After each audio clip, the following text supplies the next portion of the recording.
Quote from A Course in Miracles. The memory of God comes to the quiet mind. It cannot come where there is conflict. For a mind at war against itself remembers not eternal gentleness. What you remember is a part of you, for you must be as God created you.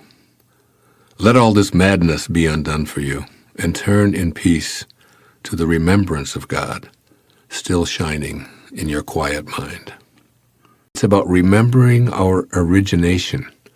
I committed this passage to memory many years ago, and I use it as a way to remember who I truly am and where I really came from, particularly when I communicate with my Creator, to stay on purpose and in spirit. Now I'd like to go through each of the messages in this observation from A Course in Miracles one by one. Number 1, the memory of God comes to the quiet mind. We came from a quiet, peaceful place. That's the very essence of creation. So when our mind is filled with noisy dialogue, we shut out the possibility of remembering our spirit. Incessant chatter keeps us attached to the physical world and produces anxiety, stress, fear, worry, and so many of the emotional reactions that are decidedly removed from God realization. We must minimize distractions when we wish to communicate with God. So being in nature, away from the artificial noises that invade our space, is helpful.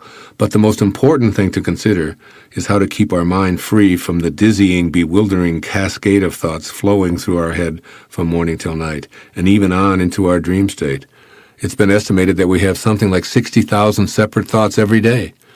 The real problem is that we have the same 60,000 thoughts today that we had yesterday. I've made the practice of meditation a part of my daily life because it's one way to quiet the mind so that the memory of God is accessible. So by learning to meditate, or at the very least shutting down the inner dialogue produced, directed, and acted upon by your ego, you can open up a space for remembering and returning to spirit. 2, it cannot come where there is conflict. In order for conflict to exist, there must be two opposing forces at work. That is, one force, in the form of an idea, a point of view, a desire, or a contribution, directly clashes with another. Conflict defines our lives in many ways, as we oppose our partners, our children, our bosses, our neighbors, and even our countries. In politics, it's always one party versus the other. And the entertainment industry portrays battling points of view that are usually turned into violent scenes. Essentially, conflict requires two-ness. However, remembering where we came from involves our returning to the oneness of being in spirit. After all, there are no battling powers in the divine realm of spirit. There's only perfect oneness, and this is what we want to rejoin. We want to become one again with our Creator, and we can't retrieve this memory of God with a mind in conflict in any way. 3, for a mind at war against itself remembers not eternal gentleness. The second part of this teaching from A Course in Miracles reinforces that a combative mind cannot remember where it once resided in eternal gentleness.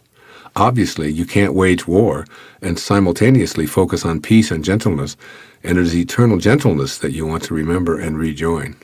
It's really quite simple to do this. Just close down the battlefield and surrender.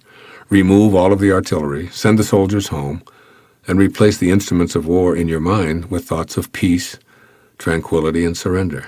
Making your mind a place of peace is achieved by your own will, so steadfastly refusing to have thoughts of conflict allows you to activate the glory of remembering your spirit. 4, the fourth part of this quote. What you remember is a part of you.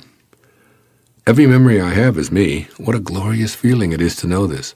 We each have the power to retrieve any piece of ourselves that we desire and to experience it right here, right now, in this present moment. The great Danish theologian Søren Kierkegaard once observed that life can only be understood backwards, but it must be lived forwards.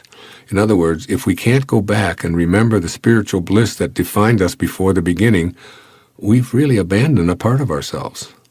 As we move into communion with God, we must know that our inability to remember our spiritual origins is another way of really saying, quote, I'm unable to know myself because I have no recollection or memory of my spirit. Unquote. In fact, the corollary of this line from A Course in Miracles that we're processing right now would be, what you don't remember is not a part of you. In other words, if we fail to remember spirit, then obviously it isn't a part of us. And 5, for you must be as God created you. As you communicate with your source of being, know that you're awakening a part of yourself that's just like God. In fact, you ought to try to approach communication with God by being as closely aligned to the way that you were created as possible. That is, by becoming a vibrational match to the all-loving Creator. Come to the quiet moments in consultation with God in love, in peace, and without judgment. As A Course in Miracles is saying, you must be as you were created. So why put on a false mask and pretend to be anything or anyone else? In this way, you can open the channel of communication because you finally remembered to be the way you were created. And that's the key to effective prayer. And as Gandhi once said, prayer is not an old woman's idle amusement. Properly understood and applied, it's the most potent instrument of action. And 6, let all this madness be undone for you, and turn in peace to the remembrance of God still shining in your quiet mind. Let's take the 3 suggestions in this teaching one at a time. First, A Course says, let this madness be undone.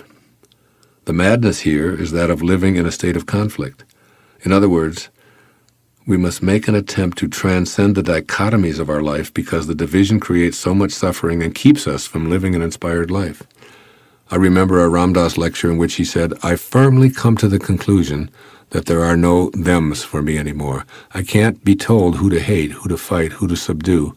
I only see an us in my heart. All those messages to divvy up our world are insane. All our self-centeredness just drives our ego's insatiable appetite for making us special and putting other people down. The Course encourages us to be done with this madness once and for all, both in our minds and in our actions. And second, we're told to turn in peace to the remembrance of God. Once again, we know in our heart that we came from a place of peace. So any discord can't be the result of our Creator's actions. God cannot come to us when we pray from non-peace, so the solution is to return to the remembrance of Him and ask to be made an instrument of His peace. When I find myself out of sorts, I remember. And what I remember is to turn to peace right now in prayer.